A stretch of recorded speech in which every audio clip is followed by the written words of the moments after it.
વિદ્યાર્થી મિત્રો, good morning, નમસ્તે. આપણે 16મા પાઠ વિશેની વાત કરતા હતા, એટલે કે પર્યાવરણીય સમસ્યાઓ વિશેની વાત, પર્યાવરણીય સમસ્યાઓ વિશેની વાત ભણતા હતા, જેના બે ભાગ આપણે ભણી ચૂક્યા છીએ. પર્યાવરણીય સમસ્યાઓ કઈ કઈ તેના વિશેની વાત ભણી ગયા હતા.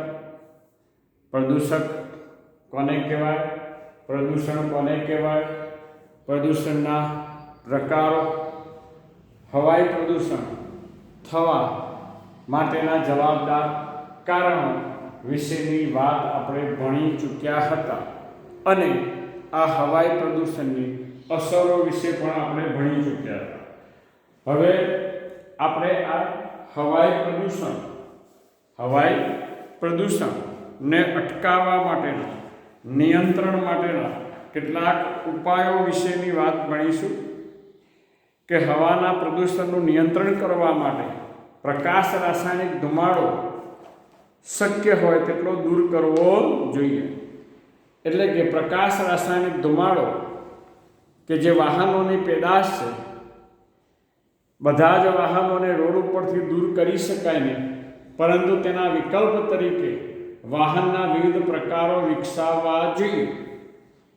કદાચ પેટ્રોલનું દહન થવાને બદલે ઇલેક્ટ્રિક અને સૂર્ય ઉર્જાથી એટલે કે સોલરથી ચાલતી કારો, રિક્ષાઓ કે બસ વિકસાવવી જોઈએ.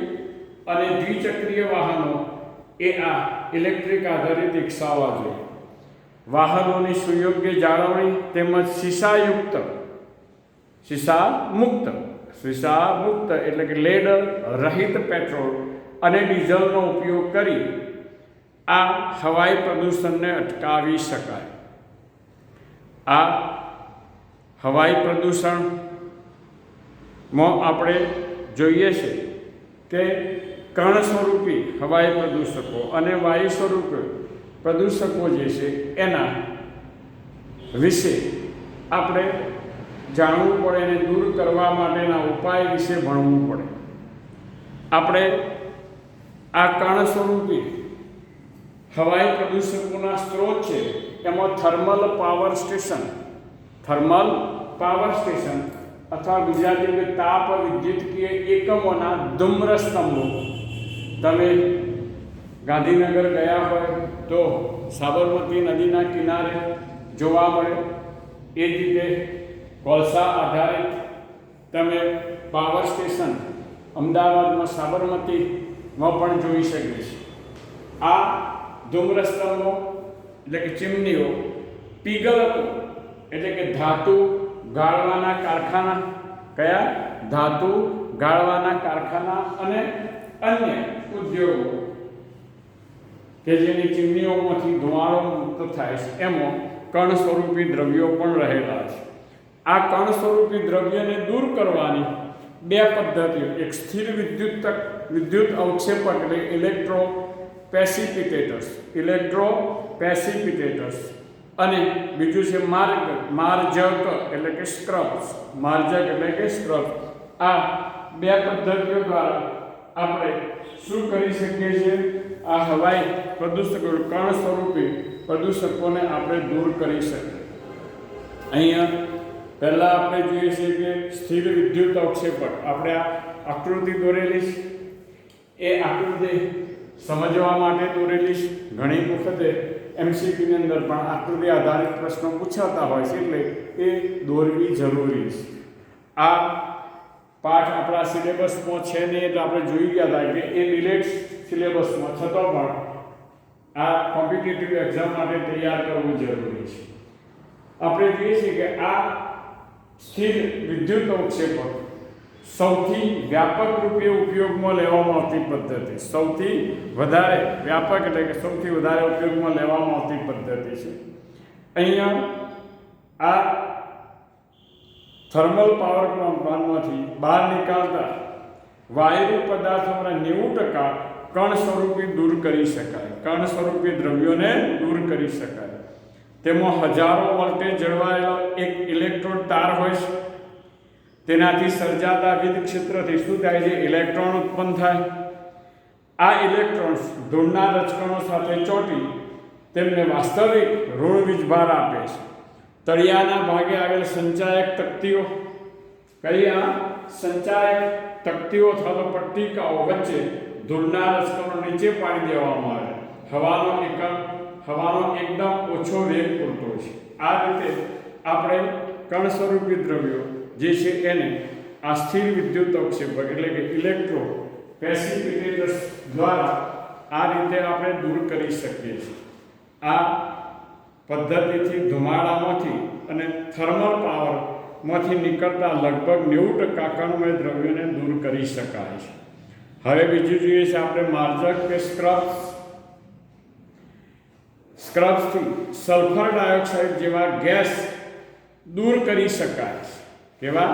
સલ્ફર ડાયોક્સાઇડ જેવા આપણે જોઈએ છે ગેસ એટલે વાયુને દૂર કરી શકીએ. સ્ક્રબ્સમાં ધુમાડાને પાણી અથવા ચૂનાના ફુવારામાંથી પસાર કરવામાં આવે છે. શામાંથી? ચૂનાના ફુવારામાંથી પસાર કરવામાં આવે છે.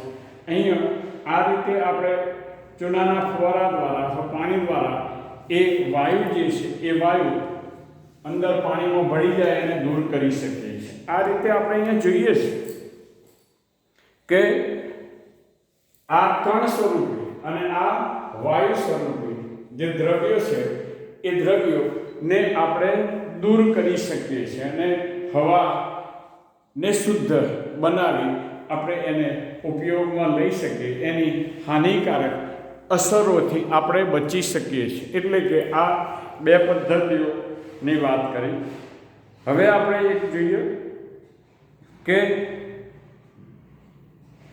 સીપીસીબી એનું ગુજરાતી નામ કે કેન્દ્રીય પ્રદૂષણ નિયંત્રણ board, central pollution control board. સીપીસીબીના તારણ મુજબ કણ સ્વરૂપી દ્રવ્યોનું માનવ સ્વાસ્થ્ય પર જુદી જુદી અસરો થાય છે. એમાંને પહેલી જોઈએ આપણે કે સીપીસીબીના મુજબ 2.5 માઇક્રોમીટર કે તેનાથી ઓછા વ્યાસનું કદ ધરાવતા કણ સ્વરૂપી પદાર્થો માનવ સ્વાસ્થ્યને સૌથી વધારે નુકસાન પહોંચાડવા માટે જવાબદાર છે. આ અતિશય ઝીણા કણો શ્વાસ લેતી વખતે ફેફસાઓમાં ઊંડા જઈ શકે છે અને તેનાથી શ્વસન માર્ગમાં ઉત્તેજના, બળતરા કે ફેફસાના નુકસાન તથા અકાળે મૃત્યુ પણ થઈ શકે છે. આ જ રીતે આપણે વાહનોના ધુમાડાથી થતા પ્રદૂષણનું નિયંત્રણની વાત કરીએ તો કે વાહનોના ધુમાડા થતા પ્રદૂષણ નિયંત્રણ કરવા માટેના જુદા જુદા ઉપાયો યોજી શકાય. એમાંનો એક જોઈએ કે પ્રકાશ રાસાયણિક ધુમાડો એ વાહનોની પેદાશ છે તેને શક્ય હોય તેટલો ધુમાડો ઓછો કરવો જોઈએ. પેટ્રોલનું દહન કરવાને બદલે ઇલેક્ટ્રિક અને સૂર્ય ઉર્જાથી નિયંત્રિત કાર અને દ્વિચક્રી વાહનો વિકસાવવા જોઈએ. વાહનોનો સુયોગ્ય જાળવણી કરવી જોઈએ અને શીશા રહિત પેટ્રોલ અને ડીઝલનો ઉપયોગ કરવો જોઈએ. વૈકલ્પિક ઉર્જા સ્ત્રોત તરીકે સીએનજીનો બળતણ તરીકે ઉપયોગ કરવો જોઈએ. વાહનોમાં દ્વિચક્રીય પરિવર્તકો લગાવી ઝેરી વાયુના ઉત્સર્જનને ઘટાડી શકાય. આ ઉદ્દીપક પરિવર્તકો એટલે શું? તો કે મહાનગરો વાતાવરણીય પ્રદૂષણ માટે ઘટાડવા માટે વાહનોના ઝેરી વાયુને ઉત્સર્જન ઘટાડવા ઉદ્દીપકો તરીકે પ્લેટિનમ, પેલેડિયમ, રોડિયમ નામની કિંમતી ધાતુઓ ધરાવતા ઉદ્દીપકીય પરિવર્તકો વાહનોમાં લગાડેલા હોય છે. ઉત્સર્જિત થતા દ્રવ્યો દ્વિચક્રીય પરિવર્તકો પસાર થાય ત્યારે દહન પામ્યા વગર કાર્બન ડાયોક્સાઇડ અને પાણીમાં રૂપાંતર થઈ જાય છે. કાર્બન ડાયોક્સાઇડ અને નાઇટ્રિક ઓક્સાઇડ ક્રમશઃ કાર્બન ડાયોક્સાઇડ અને નાઇટ્રોજન વાયુમાં રૂપાંતર પામે છે. દ્વિચક્રીય પરિવર્તકોથી ઉદ્દીપકીય પરિવર્તકોથી સજ્જ કરેલા મોટર વાહનોમાં શીશા રહિત પેટ્રોલનો ઉપયોગ કરવો જોઈએ, કારણ કે પેટ્રોલમાં શીશું ઉદ્દીપકોને નિષ્ક્રિય કરે. શું કરે છે? ઉદ્દીપકોને નિષ્ક્રિય કરે છે. આ રીતે આપણે જોઈએ કે જે હવાઈ પ્રદૂષણ સર્જવામાં મુખ્ય વાહનો અને ઉદ્યોગોના ધુમાડા એ જવાબદાર છે અને એને આપણે આ નિયંત્રિત કરી શકીએ. એનું કેવી રીતે આપણે આ વાતાવરણમાં અશુદ્ધ હવાને ઉમેરાથી અથવા દ્રવ્યને ઉમેરતા અટકાઈ શકે એના માટેના ઉપાયોની વાત કરી, જેમાં આપણે જોયું કે સીસા મુક્ત જે દ્રવ્યો છે એને પણ ઉપયોગમાં લઈ શકીએ અને આ રીતે આ આપણે જોયું કણ સ્વરૂપી હવાઈ પ્રદૂષકના સ્ત્રોતો અને એને દૂર કરવા માટેના જુદા જુદા ઉપાયો વિશેની વાત કરી. હવે પછી આપણે એક વાયુ પ્રદૂષણનો જ આમ તો પ્રકાર છે ઘોંઘાટ.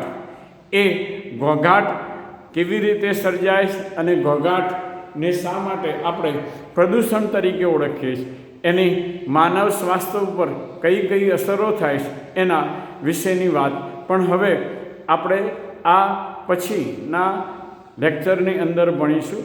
આમ તો આપણે જોઈએ છીએ કે આ જાણવું ખૂબ જરૂરી છે, જે હવા આપણે સ્વાસ્થ્ય માટે ઉપયોગમાં લઈએ છીએ એની કઈ કઈ હાનિકારક અસરો છે એ વિશેની વાત હવે પાર્ટ 4ની અંદર